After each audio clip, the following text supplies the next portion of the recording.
C'est ici que commence le jour 3 dans la petite ville de Loulé. Loulé! Une petite bourgade à une vingtaine de minutes de Faro où on a passé la nuit. Et encore une fois, on s'est levé tôt et on s'est dirigé ici pour déjeuner. Petite tartinade maison, un bon pain. Et on est dans une petite place avec une fontaine, des belles façades autour de nous. Il y a un castello avec des tours et tout. Il y a un super mercado. On s'en va marcher. Peut-être qu'on va trouver des petites friandises. Ah oui, des bonnes choses à déguster. C'est frais ce matin. On est super bien. Et on commence une autre journée qui s'annonce... Elle s'annonce comment cette journée? Ça s'annonce plein de surprises. Plein de surprises parce qu'on ne sait pas jusqu'où on va se rendre aujourd'hui. C'est ça qui est excitant. Est-ce que ce sera un autre pays ce soir ou pas?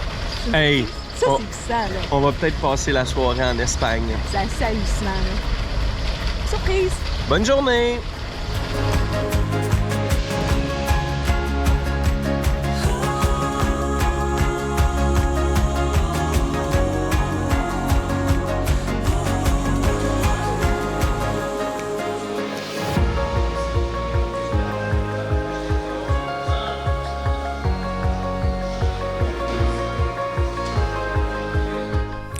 Les matins de voyage. Y a-tu quelque chose de plus magique que ça? Se réveiller dans un autre pays, déjeuner dans un parc en admirant ce qui se passe autour et marcher dans les rues qui tranquillement se réveillent avec le soleil qui se lève. Loulé, un gros bourg paisible qui se singularise par la vie locale qu'il a pu bien préserver. On retrouve aussi une forte tradition d'artisanat héritée de la période mort qui est toujours aussi vivante. Sinon, on vient ici pour le charmant centre historique, la belle église gothique et le beau et surprenant marché couvert. Un marché de style Art Nouveau qui est l'œuvre architecturale la plus aboutie de la ville.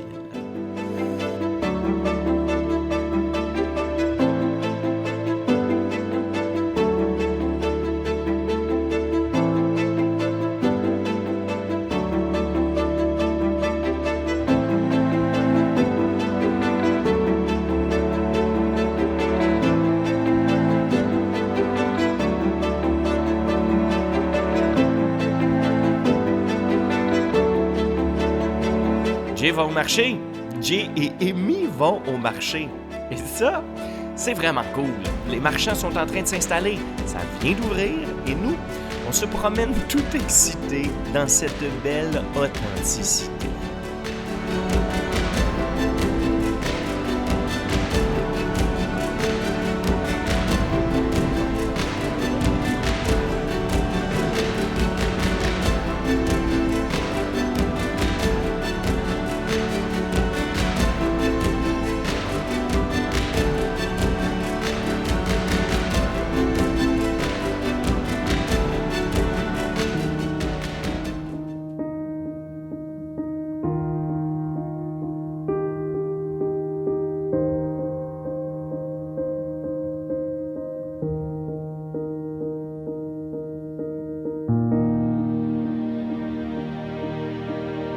On est rendu en haut d'une colline. On est rendu en haut de la colline, au sanctuaire de Nossa Senhora de Piedade.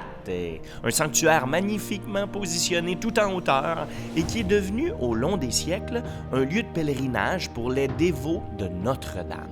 On y retrouve une petite chapelle où l'on peut entrer en toute simplicité pour admirer l'intérieur merveilleusement décoré. Wow, c'est de toute beauté! Construit au 18e siècle, la chapelle Notre-Dame de la Piété est de l'extérieur très simple, mais la qualité du retable de style rococo est tout simplement remarquable.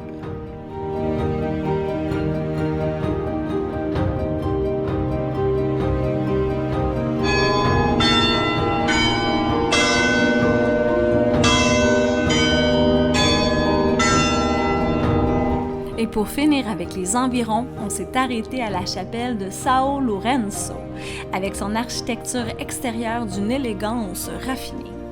On vient pas ici pour l'extérieur, mais bien pour l'intérieur, qui est tout simplement un chef-d'œuvre unique avec son décor total d'azulejos. Oh oui, toute l'église est tapissée d'azulejos bleus et blancs. Les murs, la voûte en berceau, la coupole, sans oublier l'autel qui, elle, est couverte d'or. Un vrai petit bijou.